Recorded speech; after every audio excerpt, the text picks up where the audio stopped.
pemindahan, relokasi, atau penggusuran atau pengosongan dari tanah tumpagaran nenek leluhur kami.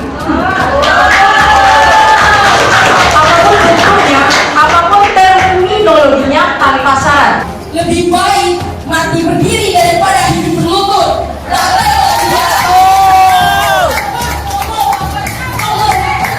Warga tolak relokasi Rempang dipanggil polisi, dituduh langgar Undang-Undang ITE. Tentunya masyarakat masih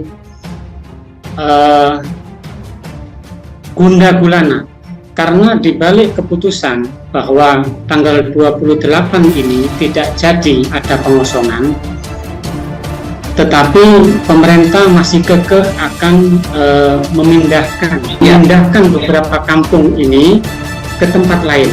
Atau keputusan yang terbaru ini adalah menggeser daripada sisi pantai timur Pulau Rempang, dia akan digeser ke sisi selatan Pulau Rempang. Nah, yang diinginkan oleh masyarakat ini, walaupun keadaan sekarang ini sudah cukup kondusif ya, pemirsa, tapi yang diinginkan oleh masyarakat Rempang adalah mereka tidak direlokasi atau tetap diizinkan dan tetap disetujui untuk tinggal di tanah kelahiran mereka. Ini yang disampaikan oleh masyarakat.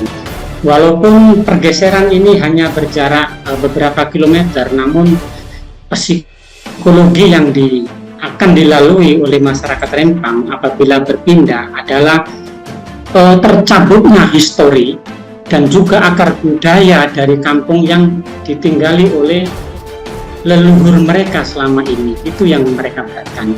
Dan yang perlu digarisbawahi bahwa masyarakat Melayu di Rempang tidak menolak investasi. Mereka terbuka untuk menerima investasi, tapi dengan syarat mereka tidak direlokasi. Dari keseluruhan luas Pulau Rempang, yaitu sekitar 17.600 hektar, ini pemerintah mengalokasikan 10.000 hektar untuk hutan lindung. Sekarang saya ingin bertanya, kapan adanya peraturan perundang-undangan tentang hutan lindung? Lebih dahulu mana dengan keberadaan masyarakat Rempang yang ada di pulau tersebut? Kalau pemerintah bisa mengalokasikan 10.000 untuk hutan lindung, kenapa pemerintah tidak bisa mengalokasikan ke 16 kampung ini yang totalnya itu hanya sekitar 1.300 hektar untuk manusia yang harus dilindungi dari kampungnya, dan dipagari yang lain itu digunakan untuk investasi tidak masalah. Dan tentunya karena Pak Pulau mereka dipergunakan untuk investasi dan pembangunan, maka juga harus dibangun sarana dan prasarana, infrastrukturnya dan lain-lain sebagainya untuk kemasyarakatan, untuk kemaslahatan masyarakat Rempang.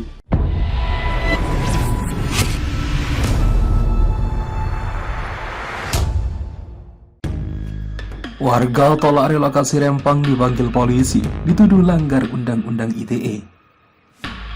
Jakarta, CNN Indonesia. Salah satu warga berinisial BT yang menolak direlokasi untuk proyek strategis nasional atau PSN Rempang Eco City dipanggil oleh Polsek Galang. BT dituduh melanggar pasal 28 Undang-Undang tentang Informasi dan Transaksi Elektronik atau Undang-Undang ITE. Surat pemanggilan itu dikeluarkan pada 25 September dengan nomor B-02-2-2023 Reskrim. Pemanggilan BT dijadwalkan pada Rabu 27 September di ruang unit Reskrim Polsek Galang. Guna kepentingan penyelidikan, dimohon kepada saudara untuk dapat hadir untuk memberikan keterangan yang akan dilaksanakan pada Rabu 27 September 2023.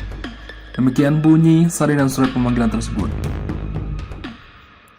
BT dipanggil usai mengirim pesan di grup WhatsApp terkait penolakan relokasi. BT disebut menyerukan agar warga menolak sembako yang diberikan aparat berseragam karena akan berujung permintaan persetujuan warga untuk direlokasi.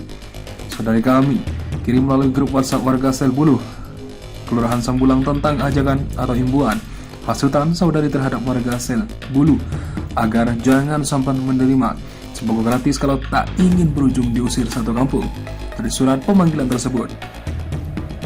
Polsek Galang menilai pesan tersebut mengandung unsur pidana, yakni mengacu pada pasal 28 Undang-Undang ITE yang berbunyi setiap orang yang sengaja dan tanpa hak menyebarkan informasi yang ditujukan untuk menimbulkan rasa kebencian atau permusuhan individu dan atau kelompok masyarakat tertentu berdasarkan atas suku, agama, ras, dan antar golongan.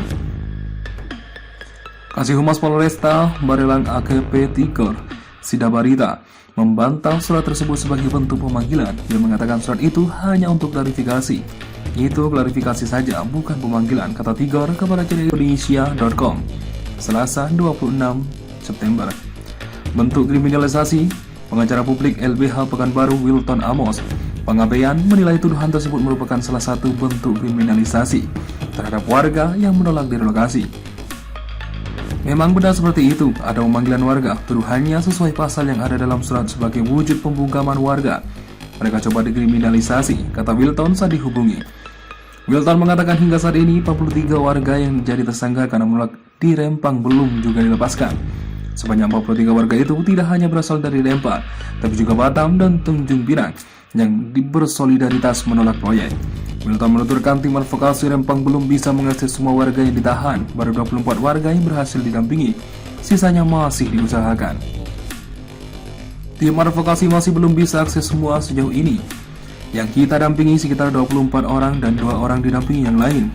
Pendampingan terhadap 43 orang terus kita upayakan, termasuk yang baru ini, jelas dia. Wilton mengaku masih ada kendala untuk mendampingi 24 warga itu, pasalnya tim advokasi kesulitan menemui warga yang ditahan karena dalih masih dalam proyek penyidikan. Ribuan warga Rempang, Batam, Kepulauan Riau terancam harus meninggalkan tempat tinggalnya karena akan ada pembangunan kawasan Rempang Eco City. Proyek yang dikerjakan oleh PT Makmur Elok Graha itu akan menggunakan lahan seluas 7.572 hektar atau sekitar 45,8% dari total luasan Pulau Rempang 16.500 hektar. Ribuan warga itu tak terima harus angkat kaki dari tanah yang sudah ditinggalinya jauh sebelum Indonesia memproklamasikan kemerdekaan. Mereka gigih mempertahankan tempat tinggalnya meski aparat TNI Polri digerahkan agar warga Rempang setuju direlokasi. Bentrok tak terelakkan pada tanggal 7 dan 11 September 2023. Bentrokan sempat pecah, polisi menyemprotkan gas air mata hingga anak-anak dilarikan ke rumah sakit. Hingga saat ini 43 orang yang menolak relokasi ditangkap dengan dituduh provokator. Pemerintah melalui Menteri Investasi atau Kepala Badan Koordinasi Penanaman Modal BKPM, Bahlil Lahadalia, memastikan proyek Rempang Eco City tetap berlanjut. Termasuk investasi dari Sinyi Glass Holding Ltd tidak ada pembatalan. Insya Allah enggak, ungkap Bahlil usai rapat kabinet terbatas di Istana Kepresidenan Jakarta pada Senin 25 September. Total lahan di Pulau Rempang mencapai 17.600 hektar. Namun yang bisa dikelola hanya sekitar 8.000 hektar, karena sisanya adalah hutan lindung. Investor yang masuk salah satunya adalah Sinyi Glass Holding Ltd. Sinyi telah berkomitmen membangun pabrik pengolahan pasir kuarsa senilai 11,5 miliar US dollar atau sekitar setara 175 triliun rupiah dan menjadikannya sebagai pabrik kaca kedua terbesar dunia setelah di China. Bahlil kini masih fokus dalam sosialisasi kepada warga Pulau Rempang. Pemerintah memastikan warga Pulau Rempang yang terkena dampak pembangunan proyek Rempang Eco City tidak akan dipindah ke Pulau Galang. Warga disebut hanya diminta bergeser sedikit kampung sebelah. Ini bukan juga relokasi tapi adalah pergeseran. Kalau relokasi dari Pulau A ke Pulau B, tadinya kita mau geser lokasi dari Rempang ke Galang, tapi sekarang hanya dari Rempang ke kampung yang masih ada di Rempang, jelasnya. Hal tersebut, kata Bahlil, sudah dikomunikasikan lebih dulu kepada warga saat berkunjung ke sana. Warga yang diwakili oleh tokoh-tokoh masyarakat serta beberapa yang akan digeser menyetujui hal tersebut. Ini pun telah disampaikan kepada Presiden Joko Widodo. Kami telah melakukan solusi posisi Rempang itu bukan penggusuran, ujarnya. Sementara itu masyarakat yang harus direlokasi berjumlah 900 kakak. Naik dari jumlahnya hanya 700 kakak. Menurut Bahlil, data tersebut sudah mengalami pembaharuan setelah ada pengecekan ulang untuk pencatatan dan pembayaran ganti rugi. Setiap kepala keluarga yang mengalami pergeseran akan diberikan tanah 500 meter dalam bentuk sertifikat hak milik. Lalu diberikan rumah tipe 45 senilai 120 juta rupiah. Namun jika harga rumahnya melebihi dari 120 juta rupiah, kelebihannya tetap akan dibayarkan oleh pemerintah dengan mekanisme penilaian oleh KJPP atau Kantor Jasa Penilai Publik. Pemerintah juga memberikan fasilitas kepada warga selama masa tunggu pembangunan rumah yang diperkirakan akan memakan waktu kurang lebih 6-7 bulan. Setiap kepala keluarga akan mendapatkan uang untuk biaya sewa rumah dan biaya hidup selama rumah hunian tetap belum selesai dibangun. Begitu juga usaha dari warga yang terkena dampak.